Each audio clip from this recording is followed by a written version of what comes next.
Chers bien-aimés, je vous retrouve encore cette fois-ci pour la vidéo numéro 46. Ce chiffre 46 me fait penser à cette réflexion que les Juifs dirent à Jésus. Il a fallu 46 ans pour bâtir ce temple. Alors néanmoins, ce n'est pas du temple que je vais vous parler, du temple de Pierre, mais quand même indirectement, un petit peu, en tout cas d'une façon symbolique, et je l'espère subtile et prophétique. Donc, vidéo numéro 46, qui est basée sur Luc chapitre 1. Donc, vous pouvez, en m'écoutant, ouvrir vos Bibles dans Luc chapitre 1, parce que je ne vais pas vous donner les versets, mais je vous encourage à lire ce chapitre avant même de m'écouter plus longtemps et de bien faire attention à chaque détail, de vous en imprégner, parce que je vais aborder directement ou indirectement un certain nombre de détails qui sont donnés dans ce chapitre pour dire ce que j'ai à dire en deux temps. C'est pour ça que je titre à l'heure du parfum, sa honte fut enlevée. Et à l'heure de la rencontre, son enfant a tressailli d'allégresse. Je parle d'Élisabeth.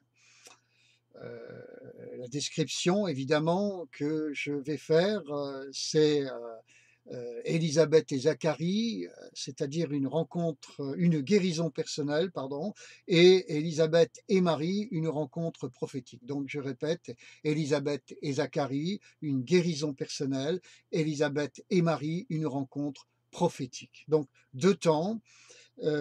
Alors, je voudrais d'abord vous parler de Zacharie, qui est sacrificateur, prêtre de la tribu de Lévi, c'est-à-dire celle du culte en Israël, et qui est aussi de la classe d'Abia. On ne parle pas souvent de la classe d'Abia. On ne parle pas souvent d'Abia dans nos prédications, dans nos enseignements. Abia signifie désir de l'Éternel. J'y verrai volontiers là un double sens. Premièrement, je désire l'Éternel. C'est la vie chrétienne normale. Deuxièmement, je suis à l'écoute des désirs de l'Éternel. Ça fait aussi partie de la vie chrétienne normale. Et puis, Élisabeth, eh bien, elle suit son mari. Ensemble, ils servent Dieu dans l'esprit d'Abia. Le téléphone sonne, voilà, et le téléphone sonne encore, et voilà, il ne sonne plus. C'est très bien. Donc, ensemble, ils ils servent Dieu dans l'esprit d'Abia. L'esprit d'Abia, qu'est-ce que c'est? Eh bien, je vais le dire de cette manière. L'esprit d'Abia, c'est je ne suis pas tourné vers ce que je n'ai pas, je suis tourné vers le Seigneur qui est tout pour moi.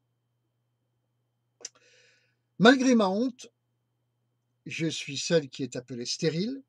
Malgré ma honte, je me tiens solidaire de mon mari qui offre le parfum au Seigneur.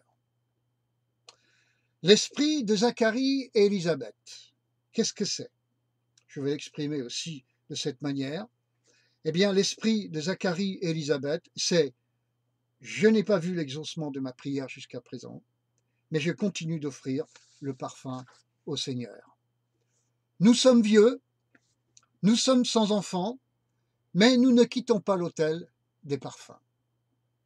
La blessure du mépris est là, mais elle n'entame pas notre soif de Dieu, notre désir de lui. Nous appartenons à la classe d'Abia. Êtes-vous des enfants de Dieu qui appartenez à la classe d'Abia? Je ne suis pas tourné vers mes besoins, mais je suis tourné vers toi, Seigneur. Et malgré que je n'ai pas vu l'exaucement de mes prières, je continue d'être tourné vers toi, Seigneur, et je continue d'offrir le parfum. Et je continue de me tenir près de l'autel des parfums pour offrir ce parfum qui est pour toi, Seigneur. Il y a là un message, évidemment, pour chaque enfant de Dieu à une époque, bien aimé, où nous sommes tellement tournés vers nous-mêmes, vers ce qu'on n'a pas, alors que nous avons Dieu. que le Seigneur Jésus appelle notre Père. C'est-à-dire qu'il est à vous. Il vous appartient. Il est votre Père, votre propriété. Vous avez Dieu. Vous avez ce Père. Vous l'avez. Il est à vous. N'est-ce pas suffisant? Si ça n'est pas suffisant, vous avez un problème. Êtes-vous bien de la classe d'Abia? Ce message est aussi, ce n'est pas en étant tourné vers ton manque qu'il sera comblé, mais c'est en continuant à être tourné vers le Seigneur, lui offrant le parfum qu'il désire, ton parfum qu'il désire, que tu te trouveras guéri. En outre, bien-aimé, la signification contractée des noms de Zacharie et d'Élisabeth peut se traduire ainsi: Dieu se souvient de son serment.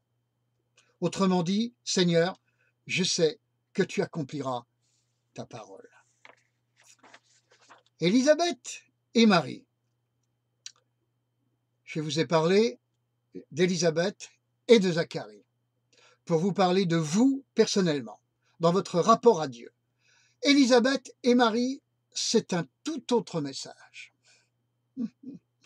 Il n'est pas cette fois-ci personnel à ces deux femmes. Retenez cela quand même. Il est symboliquement prophétique, ou prophétiquement symbolique, mais plutôt symboliquement prophétique.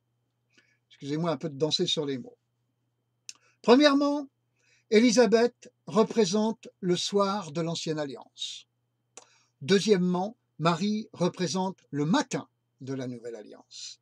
Élisabeth représente l'ancien culte, ceux qui sont les descendants de l'histoire des siècles, ceux qui portent la vieillesse du passé, ceux qui, comme l'enfant d'Élisabeth, ont été décapités.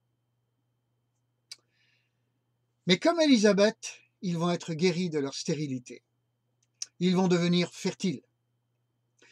Ils vont accoucher des Jean-Baptiste. Et ceux-ci vont faire se mettre à genoux le peuple. Ils vont accueillir une jeune génération, noble, délicate, mais courageuse, symbolisée par Marie. Les maris, cette jeune génération de la fin, vont chercher la communion des parents, qui conçoivent encore au soir de leur vie. Comme Marie s'empressa, bien-aimée, de se rendre chez Élisabeth, qui habitait dans les monts de Juda, c'est-à-dire dans les hauteurs de la louange à Dieu, c'est-à-dire dans l'onction du parfum, cette heure qu'elle ne quittait jamais. Je parle d'Élisabeth. C'est pourquoi, irrésistiblement, les chrétiens cherchent et vont chercher les Juifs de plus en plus, comme Marie chercha Élisabeth. La vieille femme accueille la femme jeune. Elles se reconnaissent mutuellement. L'enfant de la vieille femme reconnaît la bénédiction messianique de la jeune femme.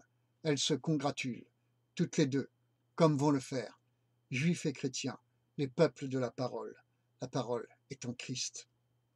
Pendant 3 mois, un court laps de temps, juste avant que le Messie ne revienne.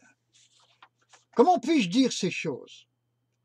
Matthieu, chapitre 27, verset 52.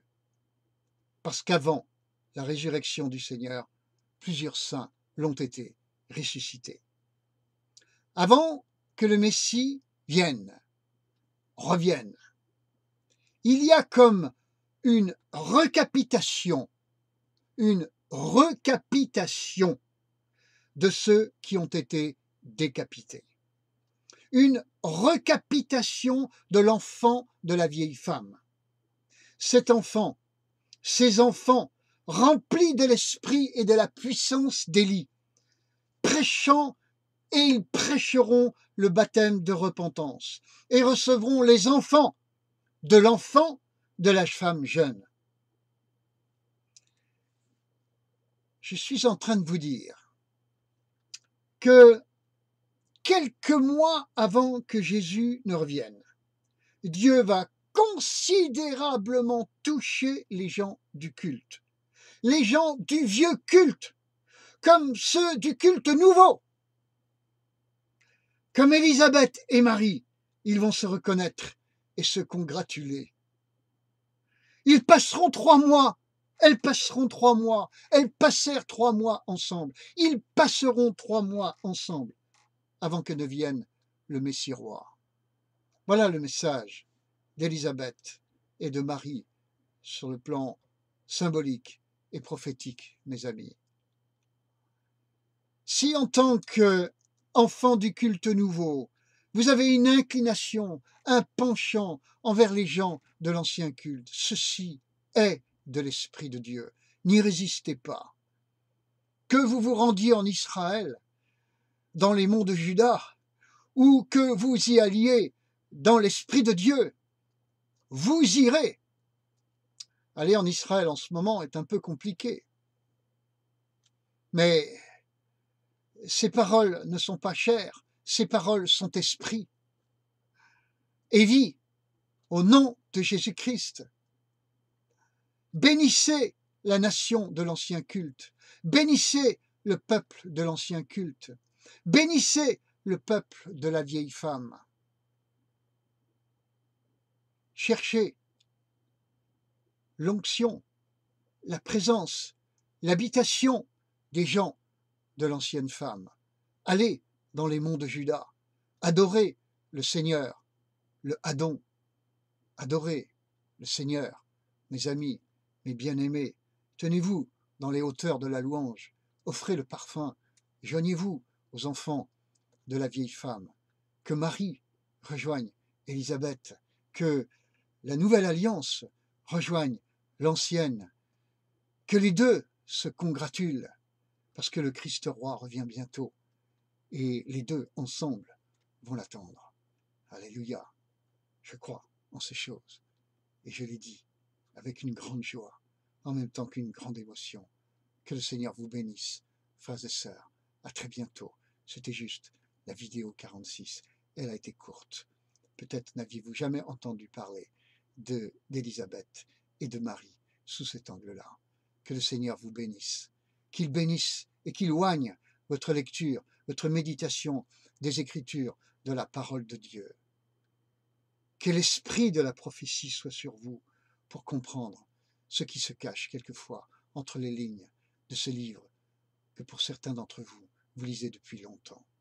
Que ça vous parle à vous personnellement, que ça vous parle à vous aussi, non pas seulement pour vous personnellement, mais pour la terre, pour les peuples, pour les nations, et en premier lieu pour celles d'Israël, les enfants d'Élisabeth.